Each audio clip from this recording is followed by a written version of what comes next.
Ce que vous allez entendre n'est pas une théorie du complot, mais une vérité sociologique occultée, si dangereuse que son auteur originel a vu sa titularisation révoquée et son œuvre entière enterrée dans les archives anonymes d'une université aujourd'hui disparue. Dans les prochaines minutes, vous comprendrez le scénario invisible qui gouverne la vie de millions d'hommes. Un scénario qui explique pourquoi la femme avec laquelle vous avez construit une vie peut, du jour au lendemain, devenir une étrangère déterminée à tout détruire. À la fin de ce récit, vous posséderez ce que le monde moderne vous refuse, une grille de lecture prédictive qui vous permettra de percevoir la révolte de la matrone non comme un échec personnel, mais comme un schéma historique qui se rejoue à travers elle, vous donnant la clarté nécessaire pour protéger ce que vous avez construit et naviguer dans le chaos avec le calme d'un philosophe. Imaginez un homme que nous appellerons Jacques. Il a 48 ans. Pendant 22 années, il a bâti une vie avec sa femme, Claire. Ils ont 2 enfants, l'un à l'université, l'autre en terminale. Leur maison, autrefois pleine du tumulte des entraînements de football, des répétitions de théâtre scolaire et des drames adolescents, devient silencieuse. Pour Jacques, ce silence représente la récompense de 2 décennies de sacrifices, des promotions refusées pour rester proche de sa famille, des compromis silencieux pour préserver la stabilité du foyer. Il regarde Claire et voit la partenaire avec laquelle il va entamer un nouveau chapitre plus paisible. Il ressent de la joie, de l'accomplissement, la conviction que les kilomètres les plus difficiles sont derrière eux. Mais Claire change, d'une manière qu'il ne comprend pas. Les blagues complices n'ont plus le même effet. Son regard, lorsqu'il se pose sur lui, n'exprime plus la tendresse, mais l'évaluation, et il n'est pas à la hauteur. Elle passe plus de temps sur son téléphone, rejoint des cours de fitness avec de nouveaux amis qu'il ne connaît pas. Elle parle une nouvelle langue, celle de la réalisation de soi et des besoins non satisfaits. Puis, un mardi ordinaire, elle s'assied en face de lui, à la même table où ils ont partagé des milliers de repas, et dit les mots qui font exploser sa réalité. « Je t'aime, mais je ne suis plus amoureuse de toi. J'ai besoin de me retrouver. » L'univers de Jacques s'effondre. Ce n'est pas une trahison dramatique, pas encore une infidélité, bien que cela puisse venir. C'est quelque chose de plus froid, de plus systématique. La trahison d'un projet commun, la dissolution unilatérale d'un traité qu'il ignorait pouvoir être renégocié. Son histoire n'est pas unique, c'est une épidémie, et elle porte un nom, la révolte de la matrone. Ce phénomène n'est pas une invention contemporaine de la culture thérapeutique, c'est une nécessité biologique et sociologique, documentée, puis supprimée, depuis des décennies. Notre histoire ne commence pas dans un tribunal de divorce, mais dans les couloirs poussiéreux de l'université de Chicago à la fin des années 1950. Un sociologue brillant mais tourmenté, le Dr Alan P. Beckman, reçoit une bourse pour étudier la stabilité familiale après-guerre. Ce qu'il découvre est si dérangeant que cela lui coûte sa carrière. En analysant des décennies de données démographiques, Beckman identifie une augmentation nette et ciblée des divorces initiés par des femmes âgées de 38 à 45 ans, précisément après que le plus jeune enfant ait atteint un certain niveau d'autonomie, autour de 16 ou 17 ans. Il nomme ce phénomène le « syndrome du nid terminal ». Mais ses notes personnelles révèlent un terme plus dramatique, la mutinerie de la matrone. La théorie de Beckman soutient que l'investissement féminin dans le rôle maternel est si total qu'à son terme, il laisse un vide psychique. Dans ce vide, l'évaluation qu'une femme fait de son mari change radicalement. Le pourvoyeur, le père stable, l'époux fiable, ces qualités, cruciales pendant les années d'éducation des enfants, deviennent des fardeaux. Elles incarnent l'ennui, l'absence de passion et le rappel d'un soi sacrifié. L'article de Beckman est validé par des pairs et accepté pour publication dans l'American Sociological Review. Puis, il disparaît. La bourse est révoquée. Le numéro du journal est mystérieusement retiré pour problème méthodologique. Beckman est discrètement licencié en 1961. Ses recherches ne refont surface que des décennies plus tard, lorsqu'un autre chercheur, en pleine procédure de divorce, fouille les archives à la recherche de réponses et découvre des cartons scellés de Beckman, étiquetés pour destruction. C'est le premier fil d'un vaste tissu. Pour comprendre la révolte, il faut d'abord comprendre la prison.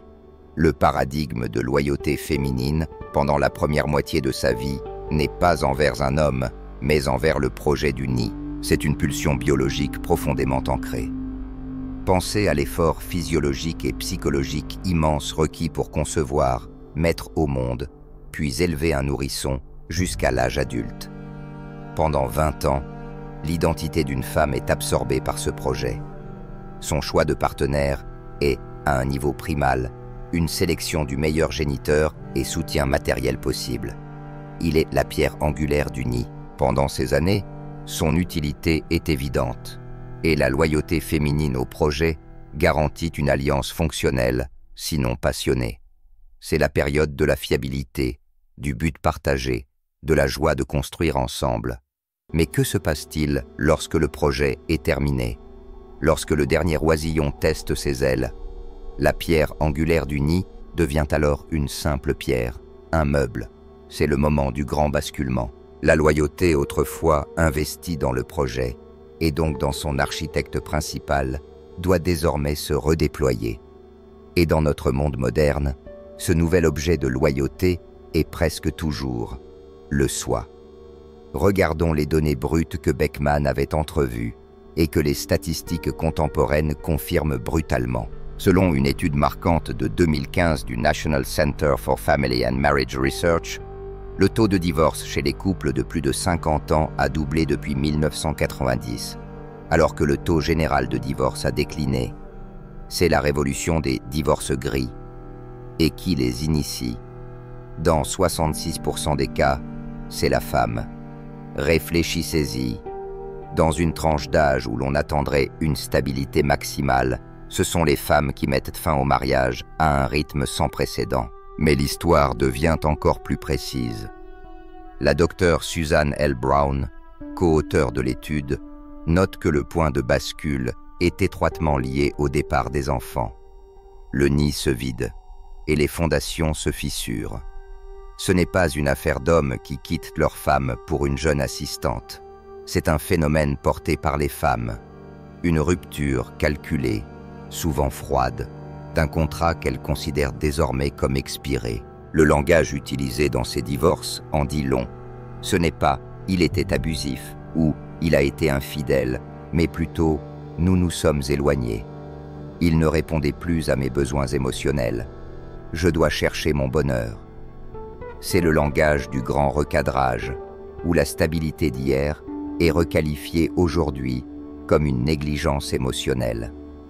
La dévotion passée de l'homme envers sa famille, sa constance, son sérieux, tout cela est désormais perçu comme une cage dorée. L'homme qui travaillait sans relâche, qui réparait les choses sans qu'on le lui demande, qui payait les factures et organisait les vacances familiales, est devenu, dans cette nouvelle lecture, l'incarnation de l'ennui, du manque de passion, du sacrifice inutile.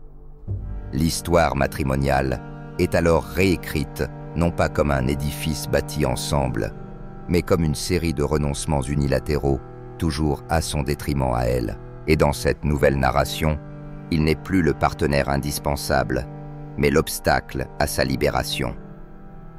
L'histoire regorge de précédents, souvent invisibles à l'œil nu, jusqu'à ce qu'on sache où regarder. Prenons la Rome républicaine. Nous nous souvenons des légions, des tribuns, des empereurs. Mais la décadence sociale se manifestait aussi dans les foyers. Tacite, dans ses annales, déplore le déclin de la matrona, cette figure vénérée de la femme romaine. Au siècle de notre ère, avec un empire prospère et sécurisé, une tendance nouvelle émerge.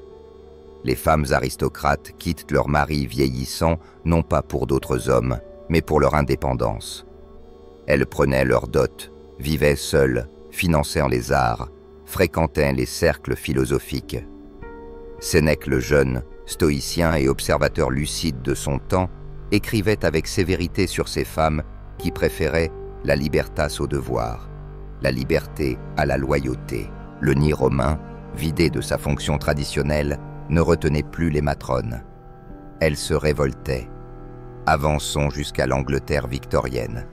L'archétype de l'ange du foyer était une camisole culturelle, destinée à canaliser cette même énergie. Mais quand les enfants devenaient adultes, la transformation surgissait. Certaines devenaient spirites, d'autres s'engageaient dans le suffrage. D'autres encore, comme Lady Caroline Norton, utilisaient leur intelligence vive pour démanteler le système juridique même que leur mari représentait. Caroline, malheureuse en mariage, consacra les années post-maternelles de sa vie non à son époux, mais à la réforme du droit anglais, militante farouche pour les droits des femmes mariées. Son allégeance changea, de la cellule familiale à la cause du soi féminin. Ces femmes ne sont pas des anomalies, elles sont les illustrations historiques d'un cycle ancestral, la révolte de la matrone. Et ce cycle se perpétue aujourd'hui dans les cuisines modernes et les cabinets de thérapie. Laissez-moi vous raconter une autre histoire, celle de Robert, historien lui-même. Sa femme, après 25 années de mariage, l'a quitté. Ce n'était pas après une dispute, c'était durant des vacances, leur première escapade en amoureux depuis le départ du dernier enfant pour l'université. Ils étaient dans une ville côtière italienne. Robert, fasciné par l'histoire, parlait avec enthousiasme de l'architecture antique, du passé vibrant de la région. Il s'est tourné vers elle pour partager ce moment, et il a vu, sur son visage, un masque d'ennui profond. Elle a alors murmuré, d'un ton las, presque accablé. « C'est donc ça ? C'est pour ça qu'on a travaillé toute notre vie, pour finir à regarder de vieilles pierres ensemble. » Ce fut pour Robert un choc brutal. La femme qui jadis passait des nuits à rêver à ses côtés, qui avait construit une famille avec lui, considérait désormais leur œuvre commune comme une erreur. Ce n'étaient plus des souvenirs partagés, mais des chaînes invisibles. Elle ne voyait pas la beauté des ruines, mais les ruines de sa jeunesse, et elle le tenait pour responsable. Elle était déjà partie, en esprit. Son allégeance s'était déplacée vers un futur fantasmé, une version d'elle-même libérée de sa présence. Ce schéma est universel. Il se manifeste d'abord silencieusement, une loyauté qui s'érode, les petits plaisirs familiaux, les anniversaires, Noël, les routines domestiques, perdent leur éclat. Un désir grandissant d'explorer une vie perçue comme manquée. Elle investit dans son développement personnel avec une intensité inconnue de celui qui l'a connue comme épouse et mère. Les abonnements au yoga, les retraites de bien-être, les cercles de femmes, les séances thérapeutiques centrées exclusivement sur ses traumatismes, ses désirs, son parcours. C'est l'infrastructure d'une nouvelle loyauté. L'homme, en observant cela, se sent d'abord fier ou soulagé. Elle se retrouve enfin, pense-t-il. Il croit que c'est sain. Il ignore qu'il applaudit le processus qui le rend obsolète. Il finance, sans le savoir, sa propre substitution, par une abstraction. Son soi autonome. C'est là le piège le plus cruel de la révolte. Elle utilise le langage de l'émancipation et du soin de soi comme une justification morale à ce qui n'est, au fond, qu'un réalignement brutal des ressources et des loyautés. La fiabilité de l'homme, sa constance, deviennent l'encre qui empêche le navire de prendre le large. Et que fait-on d'une ancre quand on veut fuir? On la coupe. Mais alors, quelle est la racine de tout cela? Est-ce que de la légèreté? Une forme de folie passagère? Non. Le fondement est plus terrifiant. Il réside dans une vérité biologique et psychologique. Les psychologues évolutionnistes parlent de zèle périménopausique. À mesure que les années fertiles s'estompent, un basculement profond se produit. L'impulsion hormonale qui poussait à la maternité, à la loyauté familiale, se tarit. À sa place émerge une poussée d'énergie androgénique, un désir d'autonomie, de pouvoir personnel, une quête de sens définie par ses propres termes et non plus par les besoins des autres. Ce n'est pas une pathologie, C'est une transition biologique aussi marquante que la puberté. Le problème, c'est que notre société moderne n'offre aucun espace sain pour accueillir cette énergie. Il n'y a ni rite de passage, ni rôle social valorisé pour la femme post-maternelle. Elle se retrouve face à un vide. Et dans ce vide s'engouffre une culture toxique qui lui murmure que son bonheur est le bien moral suprême, et que toute contrainte à ce bonheur, surtout un mari symbolisant la vie d'avant, est une forme d'oppression. C'est l'étincelle qui déclenche la révolte. Le choc que ressent l'homme est celui d'être évalué selon une nouvelle échelle impitoyable. Le pourvoyeur n'est plus requis. Le père a accompli sa tâche. Et maintenant, si sa seule réponse est « Je suis son mari », alors il se tient sur une glace très très mince. C'est le tableau le plus sombre, le diagnostic du mal, les précédents historiques, les données froides, les mécanismes psychologiques. Nous avons contemplé le gouffre. Nous avons vu Jacques à sa table de cuisine, Robert face à des ruines italiennes, les notes enterrées du docteur Beckmann. Ce que vous ressentez ou craignez de ressentir n'est pas un échec personnel. C'est une tempête prévisible, une tempête archétypale. Mais la connaissance de la tempête n'est que le premier pas. La vraie question, celle que tout homme se pose avec un mélange de peur et d'espoir, c'est « est-ce inévitable ?» Et sinon, comment l'arrêter? Comment fortifier sa vie face à l'ouragan à venir?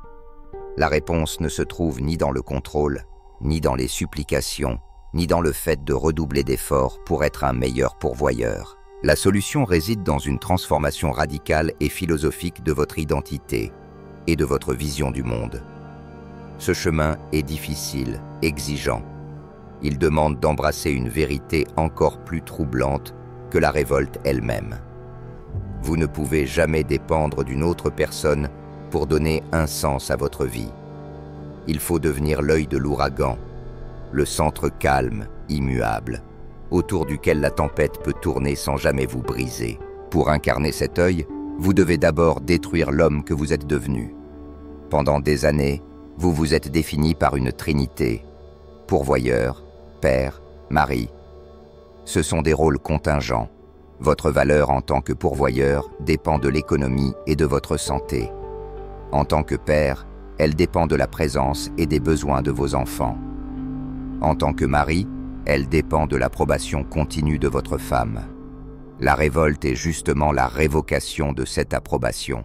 Quand ces validations externes s'effondrent, que reste-t-il? Pour la majorité des hommes, le vide. C'est ce vide que la tempête vient remplir de désespoir. D'où le premier pilier non négociable de l'invulnérabilité masculine. La construction d'une identité intérieure inébranlable. Une identité fondée non sur ce que vous faites pour les autres, mais sur ce que vous êtes. Définie par un code personnel, une mission et une évaluation interne. Pensez aux légionnaires romains, non pas au combat, mais dans le silence du camp. Son identité ne dépendait pas de la 13e Légion. Elle reposait sur sa disciplina, l'entretien de son équipement, la netteté de sa lame, la force de son corps, sa loyauté envers ses frères d'armes. Même si l'armée tombait, sa discipline subsistait. C'est cela que vous devez forger. Votre mission ne peut être « rendre ma femme heureuse » ou « être un bon père ». Ce sont des résultats, pas des missions. Votre mission doit être un feu sacré qui brûle en vous, même si vous étiez seul sur une île déserte. Bâtir une entreprise, maîtriser un art, écrire une œuvre philosophique, atteindre un sommet physique, créer quelque chose de beau. Ce n'est pas de l'égoïsme. C'est la fondation d'une vraie force. Un homme avec une mission ne peut pas être rendu obsolète par un nid vide. Il est un roc dont le sens de la vie précède la famille et lui survivra. Lorsque la révolte commencera à murmurer en elle, elle ne trouvera pas un vide à remplir par son drame. Elle rencontrera un mur de granit, un homme déjà complet. Je vais vous raconter 2 histoires. La première est celle de David, comptable prospère. Quand sa femme Linda a commencé à changer, nouveaux amis, langage thérapeutique, froideur croissante, il a voulu la reconquérir. Dîners romantiques, cadeaux, longues discussions. Il est devenu anxieux, collant, émotionnellement instable. Il voulait sauver le couple, mais est devenu le problème. Linda a dit à ses amis, « Il est pathétique, il n'a pas de vie à lui. » Divorce dans l'année. David vit désormais seul, ruiné, brisé. La deuxième histoire est celle de Mark, ingénieur. Quand sa femme Sarah a commencé à s'éloigner, il n'a pas cherché à la retenir. Il s'est recentré sur sa mission. Il rêvait de construire un bateau en bois, chaque soir, 2 heures dans son garage. Il a repris la course à pied, visé un marathon, non pas pour lui faire envie, mais parce que cela faisait partie de qui il était. Sarah a tenté de provoquer des disputes. Il est su rester calme. Il n'était plus un acteur de son drame, mais un observateur. Elle a commencé à venir au garage, à lui poser des questions sur le bateau. L'homme qu'elle croyait prévisible, ennuyeux, se révélait mystérieux, profond, captivant. La révolte ne s'est pas seulement arrêtée, elle a reculé. Mark était devenu l'œil du cyclone. Le deuxième pilier de l'invulnérabilité est la valeur objective. Contrairement à ce que la culture populaire affirme, l'amour n'est pas inconditionnel. Toutes les relations humaines sont basées sur une évaluation silencieuse et constante de la valeur. Pendant les années de maternité, votre valeur était claire. Sécurité, ressources, fiabilité. La révolte commence lorsque cette valeur perçue tombe à zéro. Votre femme vous juge désormais selon un barème inconscient différent. Inspiration, passion, désirabilité. Êtes-vous un homme que d'autres femmes pourraient désirer? Êtes-vous respecté dans votre cercle? Ou êtes-vous devenu un meuble confortable? Ce n'est pas une question de tromperie, c'est une mécanique biologique brute. Un homme qui se laisse aller physiquement, qui n'a pas de vie sociale indépendante, pas d'aventure, pas de cap, a une valeur objective de 0. Il est un actif déprécié. Pour devenir invulnérable, vous devez cultiver une valeur que personne ne peut nier. Cela commence par le corps. Le vôtre est le temple de votre volonté. Un corps mou révèle une volonté molle. Pas besoin d'être culturiste, mais fort, sec, énergique, oui. Pour vous, par respect. Chaque séance d'entraînement dit sans un mot « Je me respecte trop pour me laisser aller ». Ensuite vient la valeur sociale. Avez-vous une fraternité d'hommes? Des défis partagés? Un homme isolé et vulnérable. Un homme intégré à une hiérarchie masculine est inébranlable. Enfin, la valeur dans le monde. Continuez-vous d'apprendre, de construire, d'avoir un impact? C'est la quête de l'arrêté, l'excellence grecque. Lorsqu'une femme voit un homme fort, connecté, respecté, elle ne voit pas un ex-pourvoyeur. Elle voit un prix. Le calcul change. Le quitter n'est plus une libération. C'est une erreur colossale. L'histoire le confirme. Henri VIII, roi d'Angleterre, a répudié Catherine d'Aragon parce qu'elle ne pouvait plus lui donner un héritier mâle. Sa valeur perçue était réduite à néant. Il n'a pas cherché à ranimer la flamme. Il l'a remplacée. À l'opposé, Marc Aurèle, empereur romain, faisait face à des rumeurs constantes d'infidélité de son épouse Faustine. Il ne s'est pas effondré. Il a mené ses légions sur le Danube et dans sa tente, il a écrit les Pensées pour moi-même, chef-d'œuvre stoïcien. Il s'est recentré sur sa vertu, sa mission, son devoir. Il n'a pas cherché à contrôler Faustine. Il a maîtrisé son propre esprit et elle ne l'a jamais quitté. Voici enfin le troisième pilier, le contrôle transcendant du cadre. Le cadre, c'est le contexte silencieux d'une relation. Pendant des années, ce cadre était le projet familial. La révolte cherche à le briser pour imposer un nouveau. Sa quête de soi. La plupart des hommes se battent contre ce nouveau cadre, ceux qui semblent autoritaires ou s'y soumettent, devenant un personnage secondaire dans un récit qui n'est plus le leur. L'homme maître du cadre ne fait ni l'un ni l'autre. Il reconnaît sa réalité sans l'adopter. Elle dit « J'ai besoin d'espace ». Il répond « Je vois que tu explores de nouvelles choses ». Sans émotion, sans drame, comme un anthropologue observant un rite tribal. Il reste le référentiel stable pendant que son monde tangue. Son cadre à lui n'est pas « J'ai besoin que tu restes ». Testa. Voici la vie que je construis. Elle est forte, noble, enracinée dans des valeurs non négociables.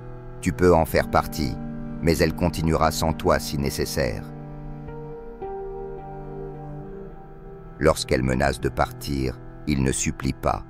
Il dit « Je regretterai cette décision, mais je reste fidèle à ma voix. » Elle n'a plus affaire à un geôlier, mais à un roi, et soudain, partir devient impensable. Le point culminant de cette transformation est le paradoxe ultime.